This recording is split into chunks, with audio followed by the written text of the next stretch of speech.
Hi everyone, welcome back into the Olympic Zone. I'm Alex Cammarata. A measles outbreak here in West Texas has doctors across the state on high alert. Tonight we've learned the number of confirmed cases in Gaines County has gone up. We're bringing you a breaking news update on that deadly midair collision near Washington, D.C. 67 people were killed last month when an Army Black Hawk collided with an American Eagle plane. The U.S. is on the brink of a major trade war with three of its largest trading partners, Canada, Mexico, and China. 52% of the country right now voting for Trump to win that seat, a seat he held back in 2016. Harris with 47% of the votes. We told you that Texas, a big state with 40 electoral college votes. President Trump meeting with Israeli Prime Minister Benjamin Netanyahu today, his first face-to-face meeting with a foreign leader since beginning a second term. Officials now saying all 64 passengers and crew on the jet and the 3 soldiers in that chopper are presumed dead.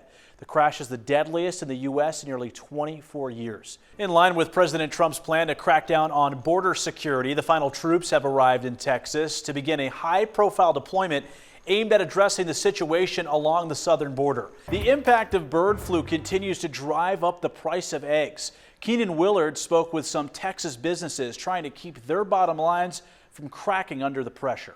On a visit to Costa Rica today, Secretary of State Marco Rubio saying that El Salvador's offer to accept and jail violent American criminals raises clear legal issues. Developing news tonight after a lawsuit has been filed over turning the Ranchland Hills Golf Course into the new site for Midland High School, but it's who the lawsuit names that may be a big problem because one of the people being sued doesn't even work for the city. After state lawmakers grilled leaders of the Texas Lottery Commission during a Senate Finance Committee hearing, a new lawsuit is bringing new allegations about former Texas Lottery Commissioner Gary Grief to light.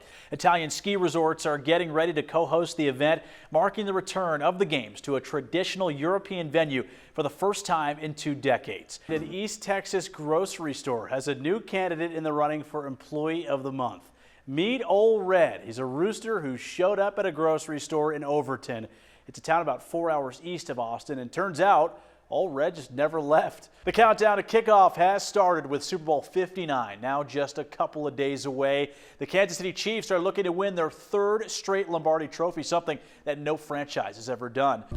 You know, it's cold when it just hurts to be outside. That's exactly what we're dealing with right now, Jordan. Brutally cold conditions that are packing that serious punch. For the first time since 1992, the Lady Mustangs can call themselves state champions. News West 9's Jenna Elike has been following the team all season, and she's live in Waco right now. Jenna, what a run for the Lady Mustangs. It's nice out there today, Jordan, but that may all change for us very quickly here. It looks like after the sunshine and warm weather, we're in store for a big old cool down. Excitement is growing by the minute as we're inching closer to that 800-meter final. Folks are at Momentum Bank Ballpark where Jenna Elike has been, and she's live now with City Councilman John Norman. Aaron Gilvin is in Austin tonight where he had a front row seat to see if the Coahoma Bulldogettes were going to party like it's 1998, Aaron. Jason Freund spoke with TxDOT about this deadly trend. And Jason, why are we seeing so many of these fatal crashes?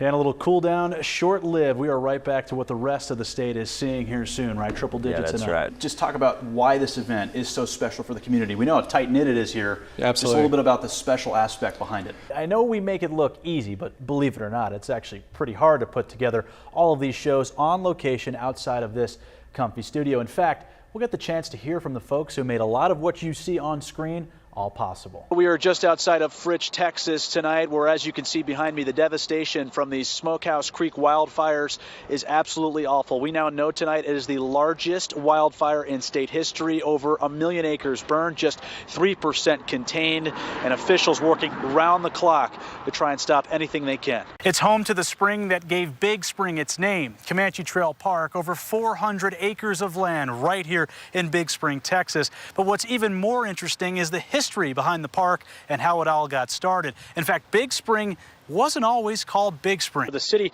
not seeing a whole lot of action right now. It's more to the northeast in Canadian Texas and Pampa, Texas, where the wildfire is really spreading fast. But here in Amarillo, they are being affected by what's called the Windy Deuce fire as well. Over 90,000 acres burned, about 25% contained. It's a little breezy. It doesn't really feel like baseball weather out here right now. Weather. Yeah, it's more of like a fall football field. But hey, we're not experts on the weather. Jordan Frazier is Jordan. If the wind keeps blowing, I'd imagine there's probably going to be a lot of home runs tonight. What are you seeing? Really is amazing. We'll tell you about that, the McDonald Observatory, where we're standing right now. Beautiful place to see the stars. We don't want to give too much away. You're going to have to come back and tune in at 6:30 for our full tour here in Fort Davis. Jolena, we'll see you then.